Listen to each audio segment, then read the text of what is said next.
आप सभी का स्वागत है। और आज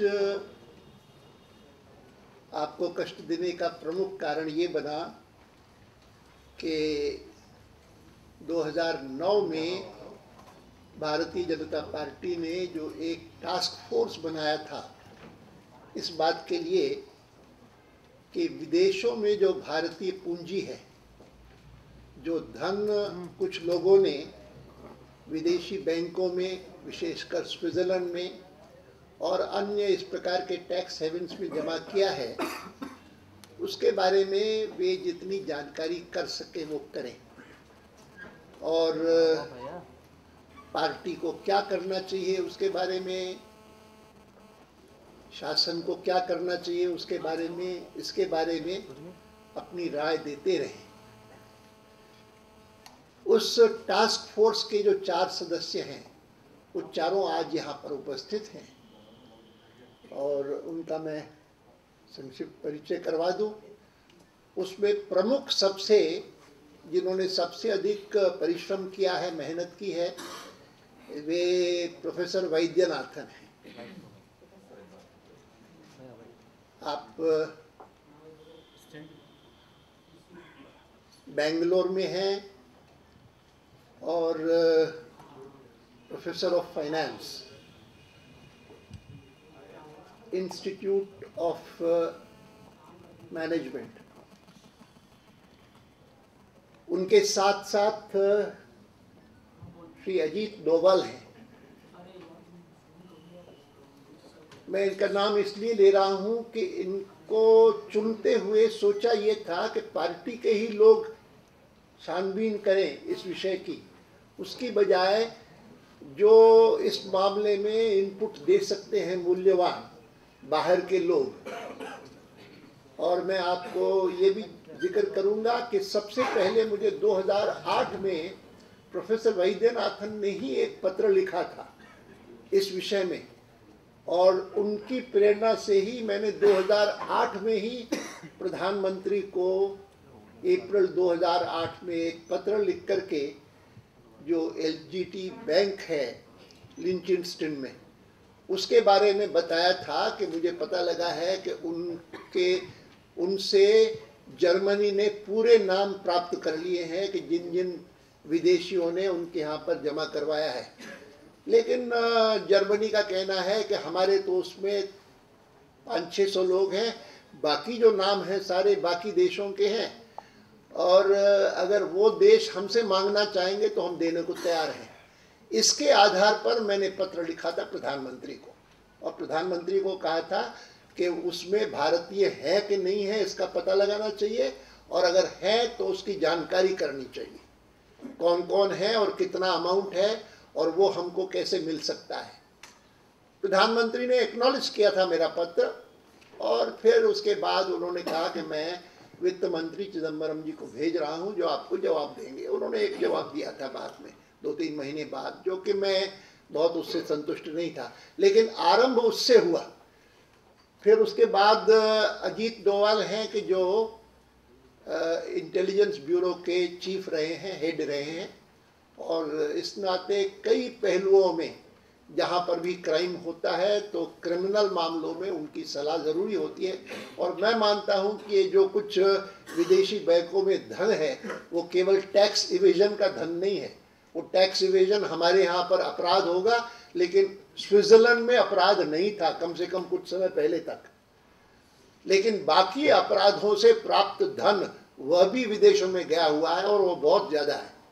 फिर उसके बाद गुरुमूर्ति जी हैं, चार्टर्ड अकाउंटेंट हैं और हमसे संबंधित रहे हैं, चाहे वो बीजेपी में फॉर्मली कभी नहीं रहे लेकिन संबंधित रहे हैं, परिचित रहे। हाँ, जो आखिरी हैं वो वकील होते हुए भी संबंधित बहुत साल रहे, लेकिन वो पार्टी में भी शामिल हुए हैं, हमारे महेश जेठमलानी। और आज इनकी रिपोर्ट मिलने के बाद, और वो रिपोर्ट पहले मैं निवेदन करूंगा, सब जितने लोग यहाँ पर बैठे हैं, टास्क फोर्स के मेंबर बैठे हैं, हमारी पार्टी के प्रमुख अध्यक्ष बैठे हैं, दोनों सदनों में हमारे जो विपक्ष के नेता हैं, मेरे वर्षों तक सहयोगी रहे हुए सुषमा जी और अरुण जी बैठे हैं। और सबसे प्रमुख बात है कि हमारे मुख्यमंत्रियों में से जो सबसे वरिष्ठ हैं प्रकाश सिंह जी बादल, वे भी आज यहाँ पर उपस्थित हैं। और फिर हमारे एनडीए के चारों प्रतिनिधियों उसमें उपस्थित हैं। आज प्रातःकाल रिपोर्ट मिलने के बाद हमने सबसे पहला काम किया कि एनडीए के प्रतिनिधियों की बैठक बुला करके फ्लोर लीडर्स की, उनको यह पेश किया, उनसे चर्चा की, उन्होंने इसकी पुष्टि की और उनको मैंने इस बात का भी स्मरण दिलाया कि 6 तारीख को इस जनवरी की हमने इस विषय पर चर्चा की थी और एक पत्र सबने मिलकर के एनडीए के नेताओं ने, जिनमें शरद यादव जो कि एनडीए के कन्वीनर हैं, वे भी सम्मिलित थे, तब भी थे, आज भी थे। हमने पत्र प्रधानमंत्री को लिखा और पत्र विस्तृत था और हम अपेक्षा करते थे कि पत्र का उत्तर नहीं आएगा तो कम से कम एक्नॉलेजमेंट आएगा। अभी तक तो नहीं आया है और उत्तर तो नहीं आया है। और अच्छा होगा, हमने कहा कि अब जो रिपोर्ट आई है टास्क फोर्स की, उस टास्क फोर्स की रिपोर्ट को हम उस पर विचार करें। और आज जो मैं सोच रहा हूं कि पत्रकारों को कहूं, उसके बारे में भी विचार करें, तो उन्होंने सहमति प्रकट की उस बात पर। हमारे बाकी साथी बैठे हैं, शिवसेना है और गोपीनाथ जी मुंडे हमारे लोकसभा में उपनेता हैं, वे उपस्थित हैं। और उसी प्रकार से उपनेता राज्यसभा में अहलूवालिया जी हैं, वे उपस्थित हैं।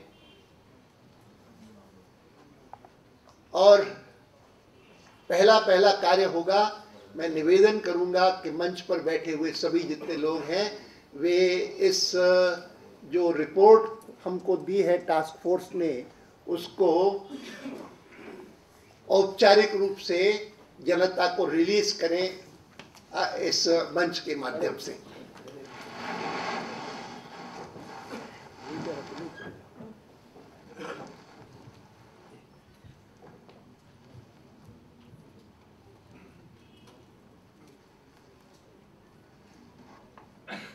जाने से पहले आप सभी को भी मिल जाएंगे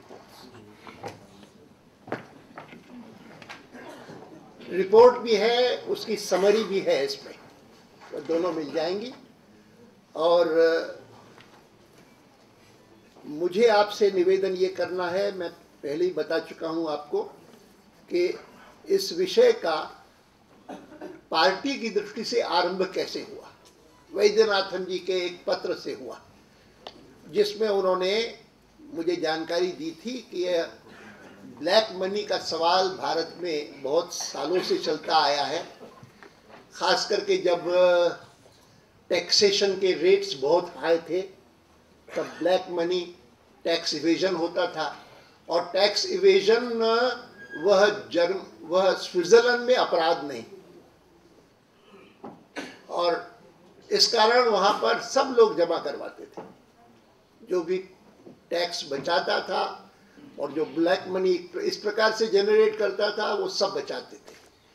लेकिन बीच बीच में लोगों को ये भी पता लगता था कि जो भ्रष्टाचार का पैसा है वह भी इस रूप से जाता है, या इतना ही नहीं तो टेररिज्म के लिए भी पैसा जाता है, या वहाँ से पैसा आता है टेररिज्म के लिए। और मेरी जानकारी में जिस समय नेशनल सिक्योरिटी एडवाइज़र हमारे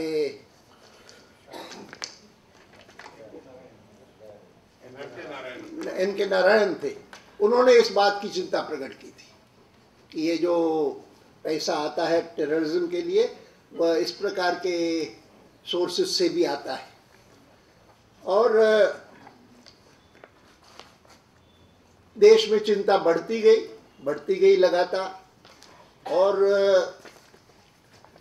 इतना ही नहीं तो इन दिनों में खास करके जब ये एक साथ अनेक स्कैम्स आए, तीन स्कैम्स तो एक साथ आए।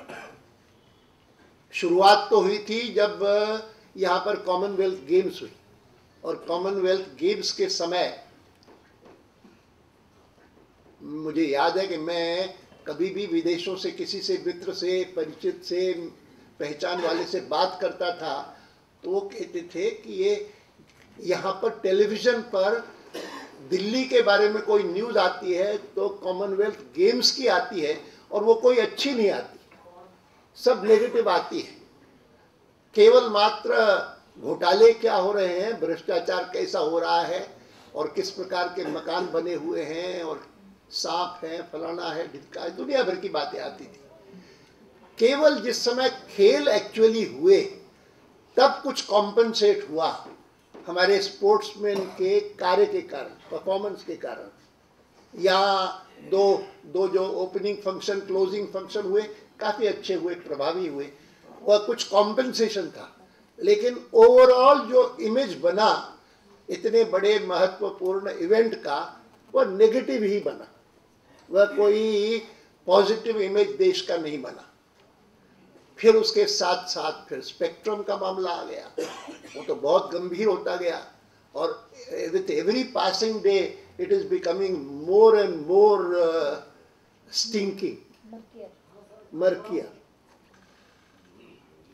फिर ऑन टॉप ऑफ दैट जिस सेना की इतनी हम तारीफ करते हैं, इज्जत करते हैं, वो सैनिक भूमि, सेना के लिए भूमि, डिफेंस की भूमि, और जिसकी कल्पना थी कि कारगिल के विधवाओं को दी जाएगी या और लोगों को दी जाएगी, उसका जिस प्रकार से तथ्य सामने आए थे, तो कुल मिलाकर के देश में बहुत उसके कारण चिंता पैदा हुई। यहाँ तक मैं मानता हूँ कि इतने सालों से, मैं भी 40 साल से तो हूँ लगभग पार्लियामेंट में, और एक पूरा का पूरा सेशन इसके कारण कोई काम न हो ऐसी स्थिति जो पैदा हुई, वह दुर्भाग्यपूर्ण थी। ये ठीक है कि जो भी शासन में होता है उसको इसका भुगतान सबसे अधिक करना पड़ता है, लेकिन मैं मानता हूं कि जो शासन में न भी है, राजनीति में भी है, उसको भी भुगतान करना पड़ता है। पूरे राजनीतिक व्यवस्था के बारे में जो धारणा बनती है वो अच्छी नहीं बनती। अभी अभी एक पत्रिका ने सर्वे किया है करप्शन के बारे में, करप्शन सबसे अधिक किनमें है करप्शन, तो उसमें अधिकांश ने कहा है कि राजनीतिक लोगों में सबसे ज़्यादा करप्शन है। सबसे ज़्यादा करप्शन कोई है तो पॉलिटिशियंस है, बाकी सब उसके बाद आते हैं। ये जो स्थिति है वह भी हमको इस बात के लिए सोचने को मजबूर करती है कि इस करप्शन का संबंध, मैं मानता हूं कि करप्शन का संबंध देश के इन्फ्लेशन से भी है। तो यह वर्ष 2010 का आरंभ हुआ था फूड इन्फ्लेशन से, उससे जो लोगों को परेशानी थी, लोगों का बजट बिगड़ गया, उससे थी, और पार्लियामेंट में भी उसी को महत्वपूर्ण सब लोगों ने दिया, और अल्टीमेटली एक समझौता हुआ। कुछ दिन कार्रवाई नहीं चली और समझौता हुआ कि इस रूप में प्रस्ताव पारित किया जाए और सरकार कमिट करे अपने को कि हम इन्फ्लेशन को रोकने के लिए कदम उठाएंगे।